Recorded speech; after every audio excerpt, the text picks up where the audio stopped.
사람이 여러분 나이살이나 먹으면 소위 식견이라는 게 생깁니다. 식견이 뭐예요?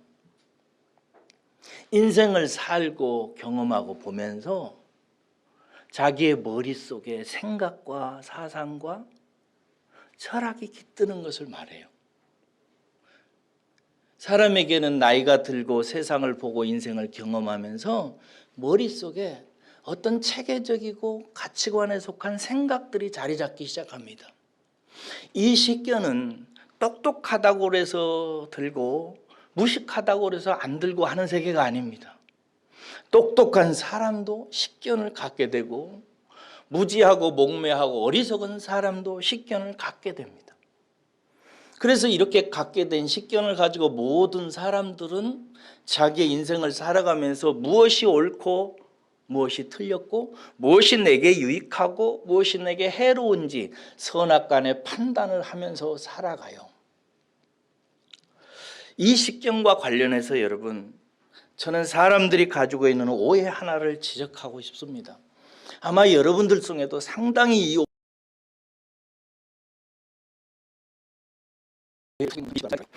어떤 식견은 옳고 좋아서 사람을 성공과 행복으로 이끈다고 생각합니다. 반대로 어떤 식견은 어리석고 나빠서 사람을 실패와 불행으로 이끈다고 생각합니다. 여러분도 그렇게 생각하십니까? 이 부분에서 이 진리를 명확히 하고 넘어가야 됩니다. 잠언 14장 12절에 그리고 16장 25절에 이런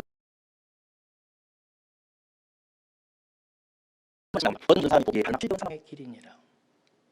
이게 무슨 얘기냐면 한 사람이 자기의 인생을 바른 길로 가기 위해서 이런 길도 탐색해보고 이런 길도 살펴보고 이런 길도 묵상해보고 여러 인생의 길을 탐구한 다음에 어떤 한 길을 선택합니다. 이 길을 가면 반드시 바른 길로 가겠지. 그런데 성경은 이렇게 얘기합니다. 필경은 결국은 끝내 그 사람은 사망에 있다. 그가 도착하는 길은 사망의 길이다 라고 얘기합니다. 여러분, 하나님은 이런 우리를 선택하셔서 그리스도와 연합해서 이렇게 사는 인생에 대해서 상관없게 만드셨어요. 이것을 성경은 죽는다라고 얘기합니다. 이렇게 세상 사람들이 자기의 생각과 소견에 옳은 대로 사는 삶에 대해서 죽게 하시고 그리스도와 합해서 십자가에 그 자아를 죽이신 후에 이제 새로운 인생에 대해서 살게 하십니다. 그 새로운 인생이란 어떤 인생이냐? 그리스도와 연합해서 예수님을 통해서 인생을 살게 하시는 길입니다. 그래서 성도가 꼭 깨달아야 되고 시인해야 되는 게 있는데 자기 부인입니다. 내 생각과 내 식견과 내 경험을 통해서 얻게 되는 것에 대해서 철저하게 내가 이렇게 살면 망한다는 사실을 틀림없이 인정해야 됩니다. 그리고 내가 사는 길은 오직 그리스도와의 관계와 예수님을 통해서 오는 하나님의 길을 찾는 것만이 내가 사는 길이라는 사실을 분명하게 인식하고 자기 자신을 부인하고 십자가를 지고 예수를 따라가지 아니하면은 그 사람은 반드시 자기 식견에 속고 자기 믿음에 속고 자기 지식에 속아서 자기 함정에 떨어지게 되어 있습니다. 오늘 본문 말씀은요, 예수님께서 제자들 앞에 아주 새로운 세계를 말씀하고 열어주시는 이야기입니다. 25절에서 27절 보세요. 제가 읽을 테니까 그 길이 무슨 길인지 한번 보세요. 이것을 비유로 너희에게 일렀거니와 때가 이르면 다시는 비유로 너희에게 이르지 않고 아버지에 대한 것을 밝히 이르리라. 그날에 너희가 내 이름으로 구할 것이요 내가 너희를 위하여 아버지께 구하겠다 하는 말이 아니니 이는 너희가 나를 사랑하고 또 내가 아버지께로부터 온 줄을 믿었으므로 아버지께서 친히 너희를 사랑하심이라 라고 말씀하십니다. 이게 무슨 뜻이냐면요, 지금까지 내가 너희들에게 하나님에 대해서 특별히 내가 십자가에 달려 죽고 부활하고 하나님께로 가는 문제에 대해서 비유로 얘기를 해왔다. 그런데 이제 때가 왔다. 새로운 때가 이르렀다. 그 때가 오면 나에 대해서, 아버지에 대해서 너희들에게 밝히 드러나게 될 것이다. 증거되는 날이 올 것이다. 이때가 언제인가? 언제죠, 여러분? 예수님께서 십자가에 달려 죽으시고 부활하시고 성천하신 후에 진리의 영이신 성령님께서 저와 여러분들에게 오셔서 성령님이 예수님에 대해서, 아버지에 대해서, 심판에 대해서, 의에 대해서 증거하시는 그날이잖아요. 그때를 얘기합니다. 성도가 성령을 받아서 성부, 성자, 성령, 하나님의 사역에 대해서 밝히 듣는 그날이에요. 그때가 되면, 성령을 받아서 그 진리를, 이치를 깨닫게 되면 너희들에게, 우리들에게 놀라운 일이 생긴다 이거예요. 그게 뭔가? 너희들이 내 이름으로 아버지께 기도하게 될 것이다. 이게 놀라운 세계예요. 너희들이 내 이름으로 나를 중보자 삼아서 천지 우주 만물을 창조하시고 이끌고 계시는 아버지 하나님 앞에 기도하게 될 것이다. 왜? 성령께서 나 예수가 누구이고 예수의 십자가와 부활이 무엇인지를 깨닫게 하고 예수가 참된 중보자라는 사실을 알게 하시기 때문이라는 거예요. 그러면 너희들이 나를 진짜로 알아보고 사랑하게 될 것이고 나를 중보자 삼아서 아버지 하나님께 기도하게 될 것이다. 그러면 그런 너희를 아버지 하나님께서 너무너무 사랑스럽게 본다는 거예요. 사랑스럽게 보셔서 너희들이 하는 기도에 대해서 하나님께서 응답하시게 될 것이다. 할렐루야. 응답하게 된다는 거예요.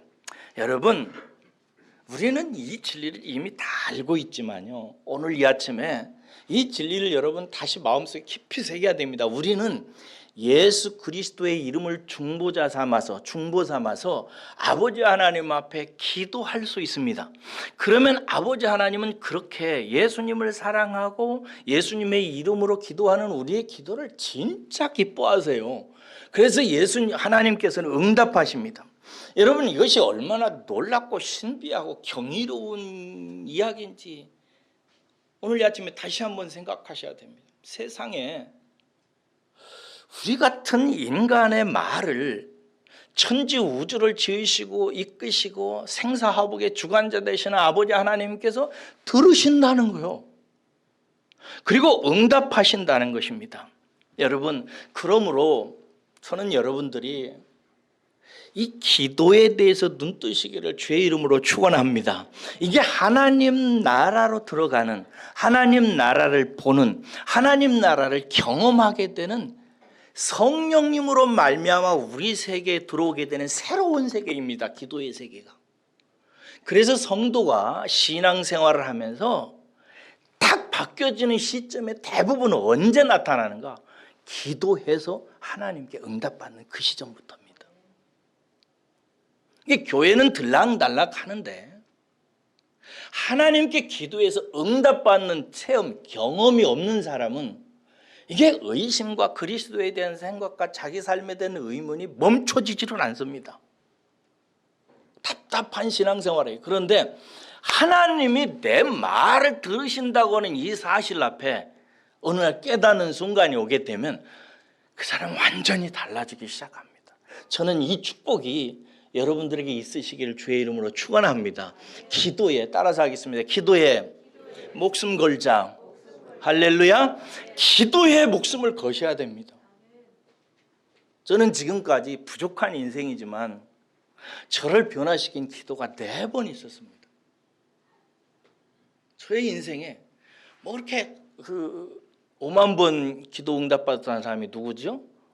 저 지금 뮬러라는 사람은 5만 번이나 받았다는 저는 모르겠어요. 세어보질 않아. 근데 분명하게 응답받은 4번의 기도가 있어요. 젊었을 때 너무 힘들고 괴롭고 고통스러워서 가난하고 병들고 꿈도 없고 빼빼 말라가지고 전국을 떠돌 때, 그때 어느 날 그 얼음과 눈이 섞여 있는 바닥에 무릎을 꿇고 한 30분을 하나님 앞에 도와달라고, 살려달라고, 우리 아버지 어머니 불쌍해서 못 살겠다고, 나 좀 살려달라고 기도했던 그 기도, 그 기도가 저를 살렸습니다. 그리고 에서도 태어나고 나서 예수님 만나고 나서 한 달 동안 제가 궁금했던 세계에 대해서 도서관에서 책을 읽으면서 눈물로 진리를 알게 해내려고 구하면서 깨달았던 그 복음의 세계, 이게 저를 변화시켰습니다. 그리고 3번째로 개척하고 나서 실패하고 나서 그 이유를 알고 싶어서 40일을 강대상 위에서 기도하며 금식하며 지내던 보름째 되던 날부터 하나님께서 깨닫게 해주신 나에 대한 실체를 드러내 주신 그 기도의 응답, 그것이 제 인생을 또 한 번 바꿉니다. 그리고 제가 이번 주면은 이제 박사과정, 4년 과정을 다 마치게 되는데, 공부하고 싶어서 하나님 앞에 3년 반여 기간 동안을 눈물로 기도했더니 어느 날 마태복음 25장 달란트 비유를 연구하다가 내가 바로 하나님께로 받은 재능과 은사를 잘못될까 봐서 두려워 떨고 아무것도 하지 못하는 1달란트 받은 자라고 책망하시는 음성을 듣고, 제가 그 하나님의 음성과 응답에 아멘하고 공부하기로 결단하고 나서 지내온 기적 같은 생활입니다. 사랑하는 여러분, 기도에 목숨을 거셔야 됩니다. 기도하면 됩니다.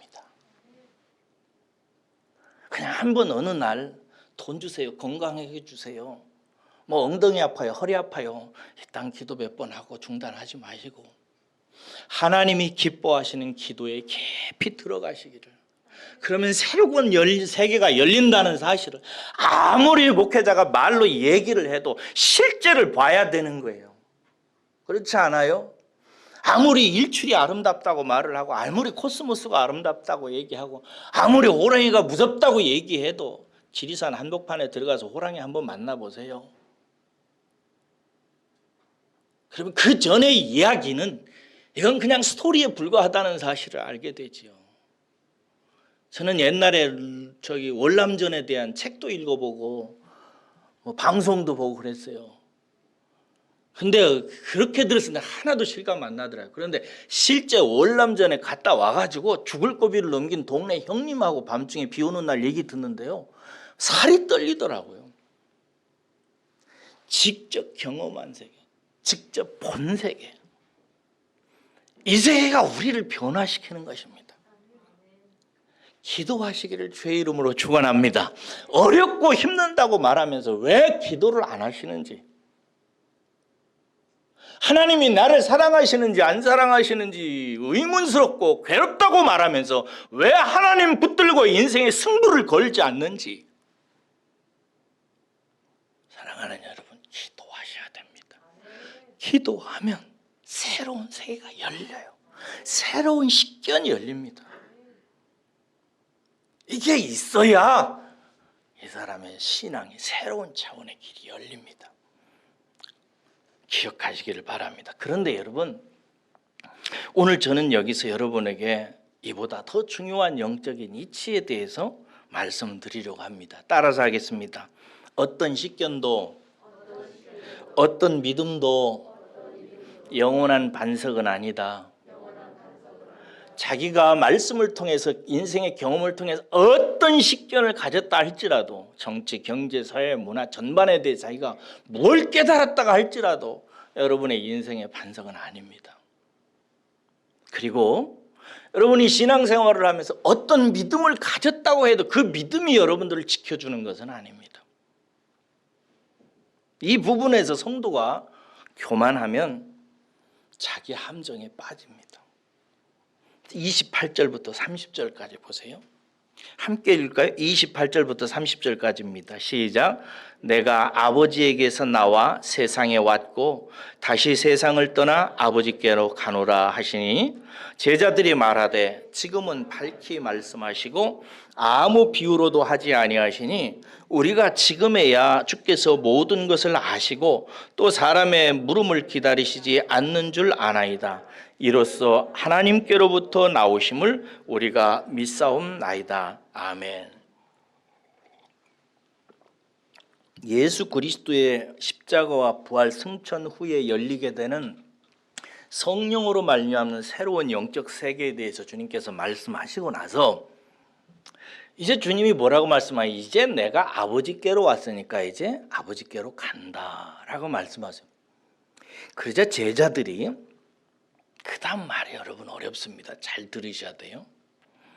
제자들이 주님, 지금까지 주님께서 주님의 십자가나 아버지나 하나님 나라에 대해서 계속 비유로 말씀하시니까 너무 모호했습니다. 알 듯 같기도 하고 모를 듯 하기도 하고 그랬는데 이제 주님께서 분명히 아버지 하나님께로 간다고 말씀해 주시니까 이제 알겠습니다.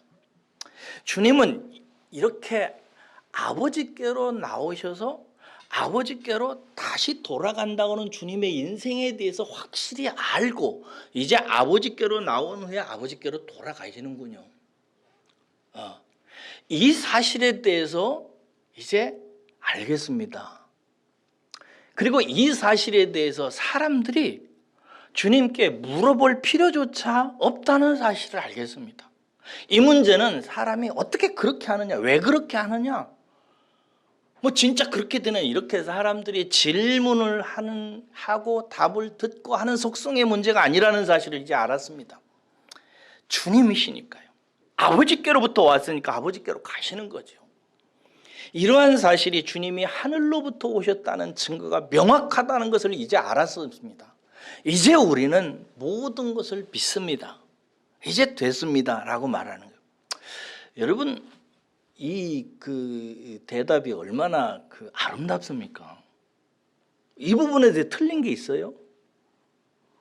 제가 볼 때는 틀린 게 없어요. 그런데 주님이 그 다음 말씀이 아주 충격적입니다. 31절과 32절 읽겠습니다. 시작. 예수께서 대답하시되 이제는 너희가 믿느냐?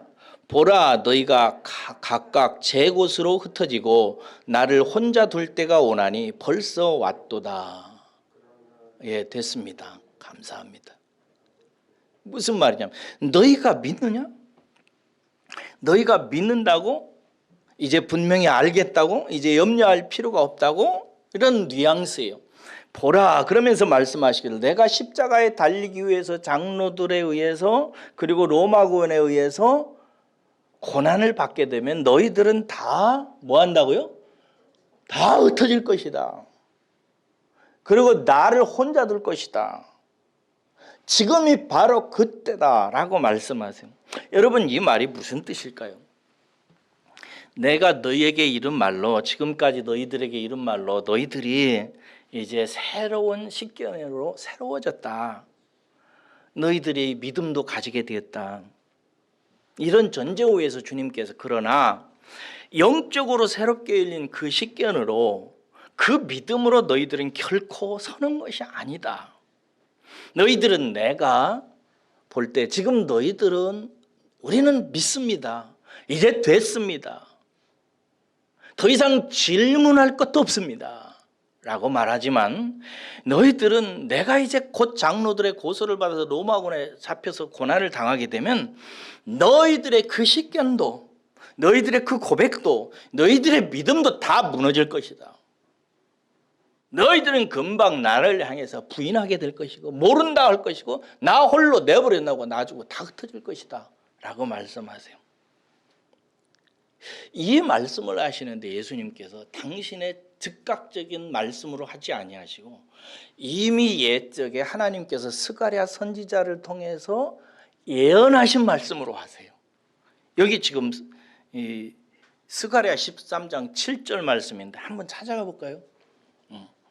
스가랴서 구약성경 13장 7절 말씀으로 한번 가봐요. 스가랴서 13장 7절 말씀입니다. 예수님께서 제자들이 지금 그러한 식견과 믿음에도 불구하고 금방 예수님 부인하고 흩어지고 배신할 것에 대해서 하나님께서 기록한 부분입니다. 스가랴 13장 7절 읽습니다. 시작. 만군의 여호와가 말하노라. 가라 깨어서 내 목자 내 짝된 자를 치라. 목자를 치면 양이 흩어지려니와 흩어질 것이다 라는 얘기예요. 여기까지만요. 이 말이 무슨 말입니까? 너희들이 이제 믿는다고? 이제 명확해졌다고? 이제 알겠다고? 그런데 내가 십자가를 지게 될 때 너희들은 다 나를 배신하고 흩어지게 된다. 그런데 너희들이 배신하고 흩어지는 이것은 이미 옛적에 내 아버지 하나님께서 너희들이 그딴 식으로 행동할 것에 대해서 스가랴를 통해서 이미 예언해 놨다 이거예요. 이게 무슨 의미예요? 너희들이 그렇게 행동할 것을 이미 아버지께서 하시고 나도 하시고 이미 그렇게 다 정해져 있다는 것입니다. 그렇잖아요? 이제 이 예언대로 제자들은 예수님 다 버리고 부인하고 다 도망치잖아요. 여러분, 주님이 지금 경기하시는 이 대목은 제자들이 믿음을 잘못 가졌다, 식견이 틀렸다 이런 얘기가 아니에요. 다 맞아요. 다만 여러분, 아무리 좋은 식견을 가지고 믿음을 가지고 있어도 더 중요한 게 있어요. 그게 뭐냐? 바로 나는 누구인가 하는 대목입니다. 여러분, 사람은 식견으로 인생길을 가지는 게 아닙니다. 안다고 그 길에 대해서 성취하는 게 아니에요. 인간은 지극히 연약하고 부족하고 아무것도 아닌 존재예요. 제가 늘 말하지만 아무리 성숙한 성도일지라도 아무리 신비한 세계를 경험했다 할지라도 기도로 3000층을 오르락내리고 별짓을 다 했다 할지라도 그저 죄장아찌에 불과합니다. 아무것도 아니에요. 우리가 서는 것은 우리가 뭐 정치, 경제, 사회, 문화에 대해 알고 있는 식견으로 하나님 앞에 서는 것도 아니고요. 믿음 생활을 해가지고 좋은 믿음을 가졌다 그 믿음으로 서는 것도 아닙니다. 그러면 우리는 무엇으로 서는가? 잘 들으세요. 신앙생활을 하면서 얻게 된 그 새로운 식견으로 우리 주 예수 그리스도를 믿는 성도를 의롭게 붙드시고 인도하시는 하나님의 손 때문에 서는 것입니다. 다시요. 우리가 신앙생활을 하면서 얻게 되는 식견을 통해서 그리스도를 주로 믿는 그 믿음을 의롭다 여기시고 그 성도를 붙드시는 여호와 하나님의 손이 우리를 지키고 우리를 인도하고 세상에서 승리하게 하신다고 하는 이치인 것입니다. 나로부터 승리가 나오는 것이 아니고 내 사상과 내가 알고 깨닫고 경험하고 믿는 믿음으로 내가 서는 것이 아니고 그 믿음으로 여호와 하나님 앞에 서 있는 그 성도를 의롭다 보시고 붙드시는 하나님의 손인 것입니다. 이 하나님이 붙들지 아니하면 모든 지식도 모든 식견도 모든 것도 다 헛되고 헛되니 모든 것이 다 헛되다라고 성경은 얘기합니다. 이것은 주님도 마찬가지예요. 오늘 본문 말씀으로 돌아가서 저기 스가랴에서 책갈 펴 두시고 오늘 요한복음 본문으로 돌아가서 32절 하반절을 보세요. 그러나 내가 혼자 있는 것도 아니라 너희들이 나를 버렸을지라도 내가 혼자 있는 게 아니라 이거 아버지께서 나와 함께 계시니라 라고 얘기해요. 예수님도 홀로 설 수 있다 없다? 예수님이 홀로 설 수 있다 없다? 없어요. 너희들이 다 나를 버리고 내가 홀로 있게 되는데, 그런데 내가 혼자 있는 것이 아니라 내가 나의 인생길을 가고 하나님의 성업을 이루기 위해서 나와 함께 하시는 분이 계시다. 아버지 하나님이시다요. 주님께서 말씀, 이 임마누엘, 하나님이 우리와 함께 하신다고 하는 이 사실은 죄인인 우리에게만 필요한 것이 아니라 하나님의 독생자들 예수 그리스도에게도 필요한 진리인 것입니다. 성도가 말씀을 듣고 기도하면 새로운 세계가 열려요. 그래서 기도 많이 하시는 분들, 성경 말씀 많이 보는 분들, 새로운 세계 속에 살아갑니다. 알지 못하는 분들은 통 몰라요. 그 세계를. 세계로 살아가면 놀라운 축복이죠. 그런데 그것이 그 성도를 지키는 것이 아닙니다. 만약에 내가 신앙생활을 하면서 성경을 조금 알고 기도를 해서 뭔가 경험하고 뭐 십경년이 늘고 믿음이 늘었다고 해서 내가 이제 됐다라고 생각하는 순간 그 사람은 자기 함정에 빠져버립니다. 사도 바울은 고린도전서 10장 12절에서 이렇게 경고합니다. 그런즉 선줄 생각하는 자는 넘어질까 조심하라. 네가 섰다고? 이제 뭐 알겠다고? 더 이상 질문할 것도 없네요? 너 금방 쓰러질 거야. 너 그렇게 쓰러질 거 스가랴를 통해서 이미 오래전에 예언되어져 있어. 그 예언이 이제 곧 성취되는데 지금이 성취되는 때야. 여러분, 주님 너무 무서워요. 말씀하세요. 왜 그러는가? 이 부분에서 정말 저와 여러분들이 깨달아야 됩니다. 따라하십니다. 나는 아무것도 아니다. 나는 아무것도 아니에요, 여러분. 그 뭐 대단한 것을 알고 있다고 생각하지 마세요. 하나님 없으면 우리 금방 쓰러집니다.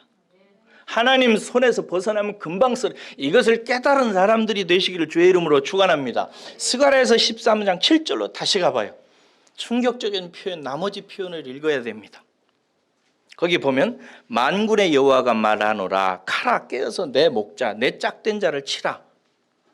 이게 이제 예수님이 십자가에 달려 죽으실 때 하나님께서 이렇게 예언적으로 명령하시죠. 세상에 칼이 깨어 일어나서 짝된 자 예수님을 치게 된다는 거죠. 목자를 치면 양이 흩어지려니와.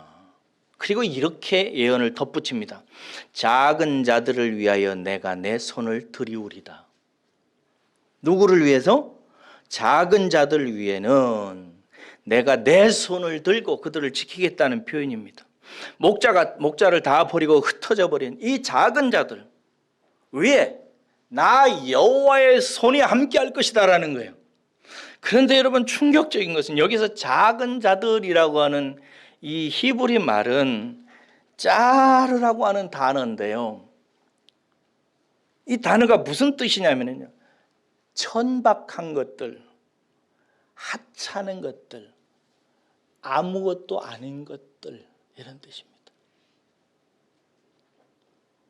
세상에 칼을, 여호와의 명령을 두고 칼을 들어서 목자를 쳐요. 그러면 이 작은 것들이 다 흩어집니다. 근데 이 작은 것들을 여호와 하나님이 손으로 들고 이들을 붙들고 지키겠다는 거예요. 근데 이 작은 것들의 뜻이 뭐라고요? 하찮은 것들, 보잘것없는 것들, 천박한 것들이라고 쓰여져 있습니다. 내가 뭔가 알고 있다 생각하고, 내가 뭔가 식견이 들었다고 생각하고, 정치계획, 경제, 사회, 문화에 대해서 뭔가 깨쳤다고 생각하고, 믿음에 대해서 내가 뭔가 알았다고 생각해서 주님 믿습니다. 이제 질문 끝. 이제 됐습니다. 이제 알겠군요. 라고 말하지만 그는 아무것도 아니어서 그에게 환란이 불어닥치고 다시 연단이 오면 속절없이 무너지고 주인 부인하고 쓰러지고 넘어지고 할 수밖에 없는 존재라는 거예요. 누가? 내가. 근데 그를 일으키고 붙잡는 존재가 있으니 누구라고요?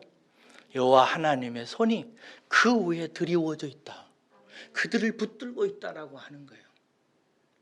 이것이 중요한 것입니다. 만약에 이 부분을 간과한다면 사랑하는 여러분, 그 성도는 금방 추락해요. 여기서 이런 얘기를 하는 예수님의 목적이 뭔가? 33절 보세요. 이것을 너희에게 이르는 것은, 이러한 사실에 대해서 내가 너희들에게 이렇게 말하는 것은 너희로 내 안에서 평안을 누리게 하려 함이라. 세상에서는 너희가 환난을 당하나 담대하라, 내가 이겼노라. 이렇게 주님께서 이 말씀을 하시는 이유는 뭐예요? 너희들이 진짜 평안을 누리는 비결을 알려주기 위해서라는 거예요. 여기서 평안이라고 하는 헬라어 단어는 에이레네라고 하는 단어예요.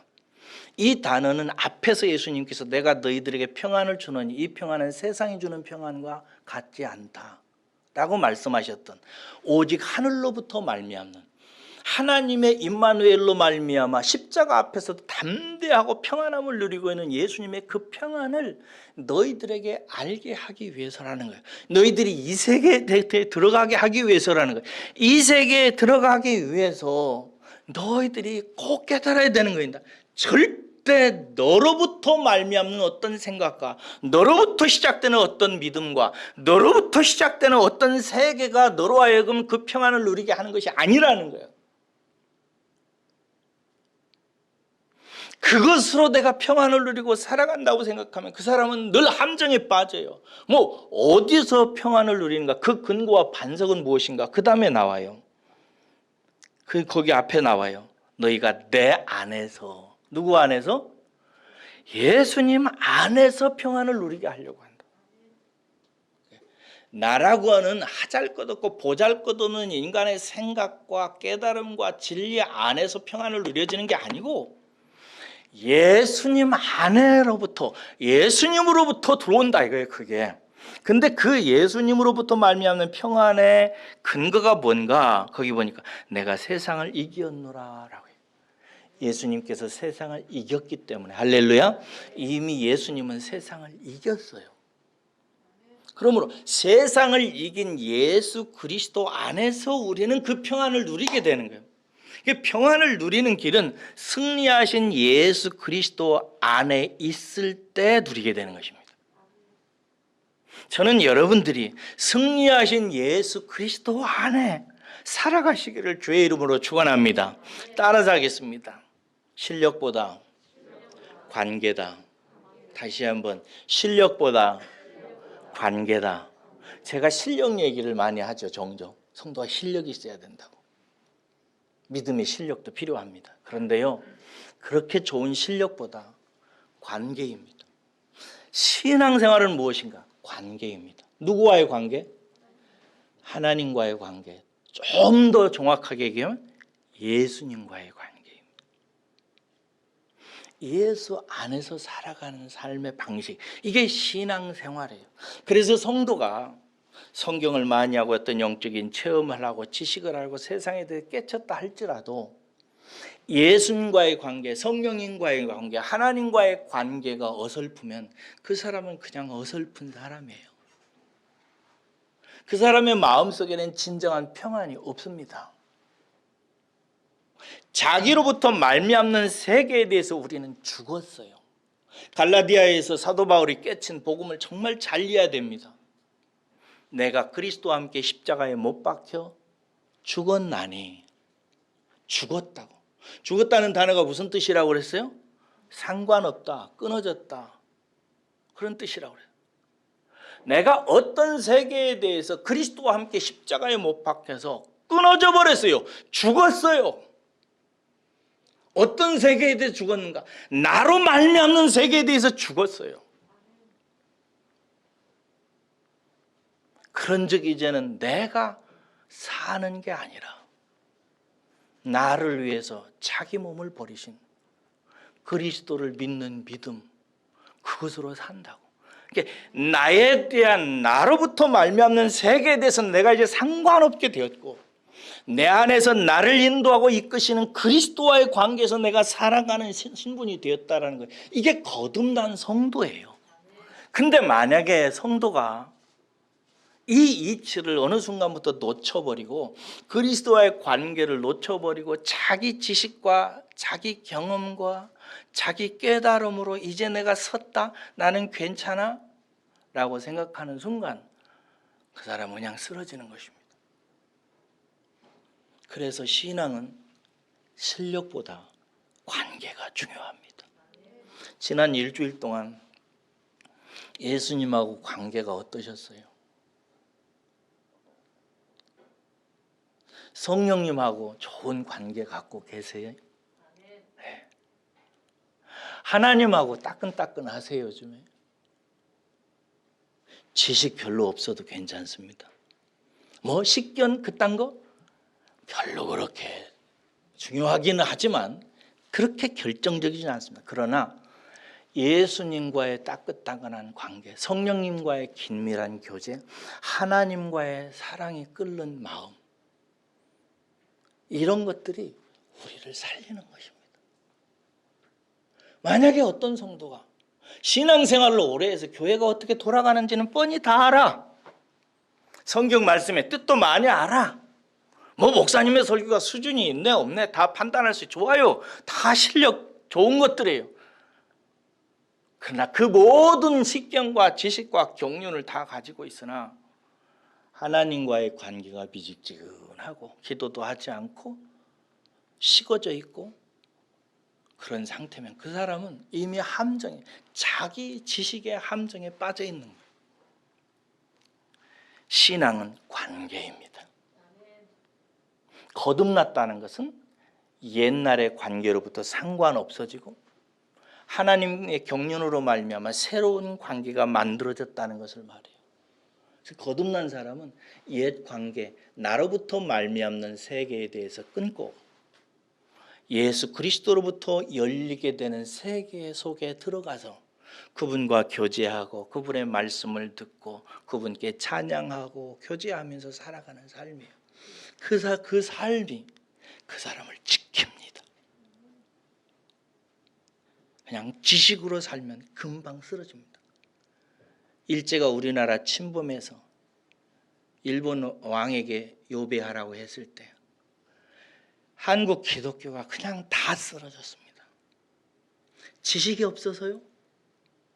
식견이 없어서요? 그들에게 믿음이 없어서요? 아니요. 다 쓰러졌어요. 베드로, 요한, 야고보, 12제자 다 주님 모른다고 다 도망칩니다. 네가 이제 알았다고? 이제 믿는다고? 이제 질문 스톱이라고? 너 금방 쓰러질 거야. 너 그렇게 쓰러질 거 스가랴의 선지자를 통해서 이미 예언되어져 있어. 그 예언이 이제 성취될 거야. 봐! 라고 주님께서 하시는 거예요. 생명 같은 관계, 하나님 붙드는 마음, 우리 성령님에 대해서 공경하고 사랑하는 마음, 예수 그리스도를 통해서 감사하고 그분께 영광 돌려고 하는 마음이 죽어 있으면 다 죽은 거예요. 여러분들에게 이 신앙이 살아있으시기를 이번 주에는 꼭 예수님 많이 부르시고 성령님과 교제하고 하나님께 찬송하고 사시기를 주의 이름으로 축복합니다. 기도하겠습니다.